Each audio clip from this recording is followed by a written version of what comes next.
Debrief after action review. The discipline that separates elite teams from everyone else. After every single mission, fighter pilots debrief. Everyone, textbook or near disaster, exhausted or wired, 2 a.m. or 2 p.m. They sit down, set rank aside, and go through exactly what happened. What worked, what didn't, what changes next time. I heard this recently from Kim K.C. Campbell, a decorated A-10 Warthog fighter pilot who flew combat missions and now teaches leaders how elite squadrons keep getting better. It stayed with me. Fighter aviation and business are both high-performance worlds, and so much of what works in the cockpit translates directly to the boardroom. Because in 30 years of working with executive teams, I can tell you this kind of disciplined reflection is rare. Not because leaders don't care, but because it's genuinely hard to do well. We review results. We celebrate wins. We get frustrated about what went wrong, but the structured, honest, ego-aside debrief, that's the rare one. Some teams do it beautifully.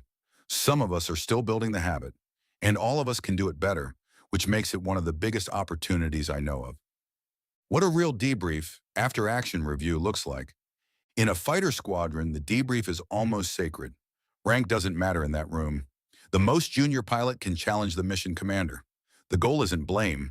It's understanding exactly what happened so you get better. There's a specific structure. What was the plan? What actually happened? What was the gap? What do we do differently next time? Not complicated, just disciplined.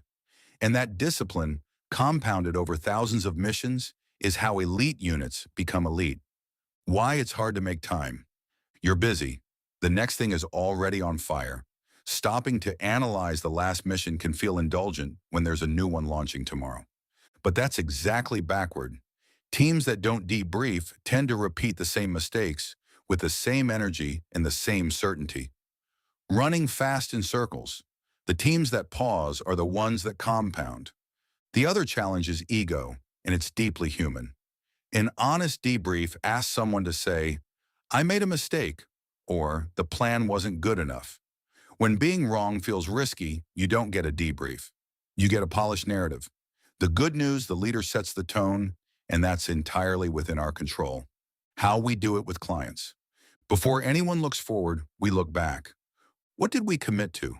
What actually happened? What drove the gap? The plan, the execution, or the environment? What do we do better next time? Simple questions. The hard part is making the answers honest. The CEO sets the tone. If you go first, sharing a real miss and what you learned, you give everyone else permission to do the same. If you stay open rather than defensive, your team will follow your lead. One of our core values at Lawrence & Company is better next time. A genuine question, what actually happened and how do we do it better next time?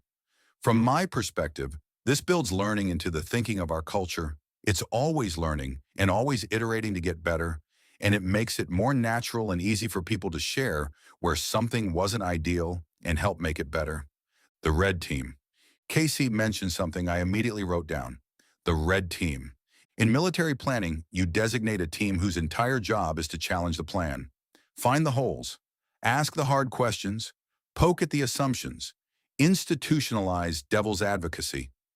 Few of us have this by default, and that's understandable. It's natural to surround ourselves with people who tend to agree, or with a trusted advisor who has learned to soften the edges over time. A red team gives you something different and powerful. Someone whose explicit job is to make the plan stronger by stress testing it. You don't need a formal structure. You need to explicitly give someone permission to challenge you. Tell them that's their job. Reward them when they do it well, and mean it. How we build this into our team.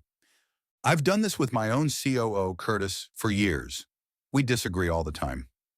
I push, he pushes back.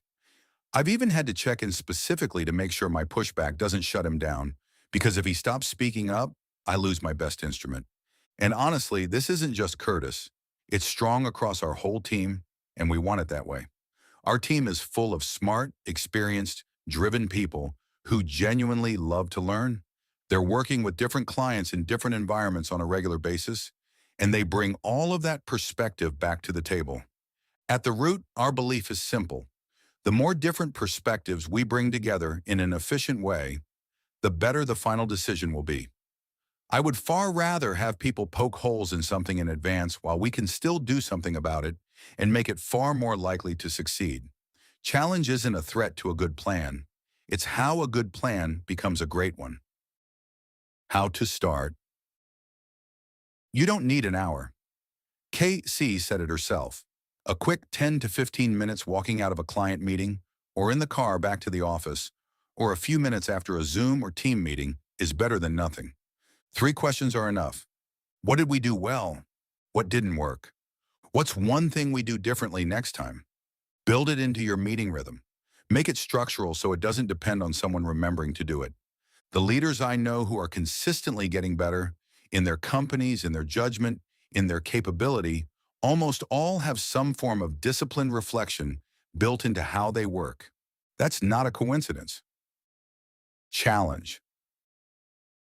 Pick a project or important meeting and spend 10, 15, or 20 minutes to do a real debrief/after-action review. Not a results review, an honest postmortem. What went well? What didn't? What changes? You go first. Share a genuine learning of your own. See what it opens up.